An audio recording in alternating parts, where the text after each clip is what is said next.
Have you ever noticed what happens when anger takes over? The entire atmosphere around you seems to change. Your heartbeat races, your breathing becomes heavy, and it feels like a red curtain drops before your eyes. In that moment, it's as if a storm rises inside you, and the very first person it destroys is you. Today, let's dive deep into this emotion we so often take lightly, but which silently drains our peace, weakens our relationships, and dims the light of our soul. This isn't just a talk from a book, it's a conversation from soul to soul. Think of anger as fire. It begins like a tiny spark. A word, a gesture, a situation, and then we fuel it with our thoughts until it blazes into flames. But here's the truth. Anger doesn't come from the outside. It is born inside us. The outside world only triggers it, while the real fuel comes from our own thoughts, beliefs, and unfulfilled expectations. If you pause for a moment, breathe, and observe, you'll realize something powerful. Behind every burst of anger hides some form of fear. Fear of being ignored. Fear of being disrespected. Fear of losing control. Recognizing this fear is the first step toward mastery, because once you see the cause, you gain power over it. Now, ask yourself honestly, are you ever truly happy when you're angry? Of course not. Inside, there's a restless energy that makes you uneasy, unstable, and harsh. Science even confirms this. Prolonged anger affects blood pressure, heart rhythm, hormones, and overall health. Anger is not only mental, it's deeply physical. Imagine this. You're at work, and someone takes credit for your effort. Instantly, anger rises, and you want to snap back. But if you pause, take 3 deep breaths, and let the storm settle, you'll see that the words you were about to say might have damaged more than they solved. A calmer response, even a little later, can save relationships and earn respect. This is the magic of pausing. But here's something important. Suppressing anger isn't the solution either. Suppressed anger doesn't disappear. It piles up inside, like water behind a dam, waiting to burst one day. The real path isn't suppression, but transformation, seeing it, understanding it, and slowly reshaping it into clarity and compassion. Because anger itself is just energy. Left uncontrolled, it burns and destroys. But directed wisely, it becomes determination, courage, and strength. The same fire that can burn a house can also light a lamp. In today's fast-changing world, we often believe reacting quickly means we're strong. But in truth, reactions enslave us. Awareness frees us. When you are aware in the heat of anger, you realize you always have a choice. And that choice can change the course of your life. Anger is rarely about the present moment. Many times, what triggers us today is tied to old memories, past wounds, or long-buried emotions. That's why a small incident can spark a huge reaction. It's not just about now, it's about everything we've been carrying. The first practical step is to notice anger as it begins, not after it explodes. Your body gives signals, your heartbeat quickens, your breath shortens, your face tightens. These are warning alarms saying, stop, you still have a choice. Another truth, anger doesn't just hurt us, it strains our relationships.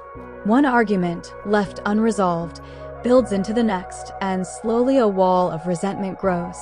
Love and understanding cannot pass through that wall, but compassion can break it. Compassion doesn't mean excusing wrong behavior, it means separating the person from their mistake. You can oppose the mistake without poisoning your own heart with hatred. Energetically, anger drains us. Ever noticed how exhausted you feel after an outburst? That's because anger throws your whole energy system into chaos. But here's the good news, you can redirect that energy. Take a brisk walk, drink water, or do something creative. Transform the destructive current into constructive flow. And above all, cultivate compassion.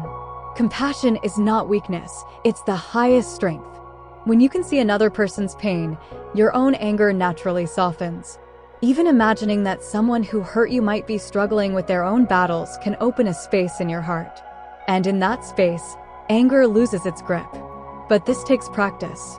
Change doesn't happen overnight. Yet with consistent effort, you'll find anger comes less often, with less force, and when it does, you are no longer its slave. To help you begin, here's a 7-day practice to transform your relationship with anger. Day 1. Awareness. Carry a small notebook. Each time you feel irritation or anger, write it down. Note what triggered it and what you felt in your body. Awareness is the seed of change. Day 2. The breath bridge. Whenever anger rises, take 3 deep breaths. Inhale slowly, hold briefly, exhale slowly. This short pause builds a bridge between impulse and choice. Day 3. Shift perspective. Ask yourself, is this person really trying to hurt me, or are they lost in their own struggles? This simple question can dissolve half your anger. Day 4. Channel energy. Each time you feel anger, redirect it into action. Clean, write, help someone, water plants, exercise. Let the energy flow creatively instead of destructively. Day 5. Practice silence. When anger strikes, commit to 1 minute of silence before responding. Silence clears the fog and gives birth to clarity. Day 6. Forgiveness exercise. At day's end, recall anyone who upset you and, in your heart, release them. Forgiveness is not for them, it's freedom for you. Day 7. Reflection and intention. Journal your week. What did you learn? Where did you succeed? Where was it hard? End by writing a personal commitment to continue the practice. In just 7 days, you'll notice a shift. Anger won't catch you off guard. You'll see it coming, meet it like an old friend, and guide it instead of being ruled by it. And here lies the ultimate truth. You may never eliminate anger completely. It's a natural emotion. But you can stop it from being your master. You can decide how long it stays and what form it takes. That freedom is your true power. So the next time anger rises, remember, you are not the storm. You are the sky above it. The storm will pass, but the sky remains. If these words sparked even a small light in your heart, then carry this journey forward. Share it with others who may need it. Let's spread awareness, compassion, and inner strength together. This is not just a video. It's a community, a circle of seekers walking back toward peace. Join us so that each step, each practice, and each breath takes you closer to the calm and power already waiting within you.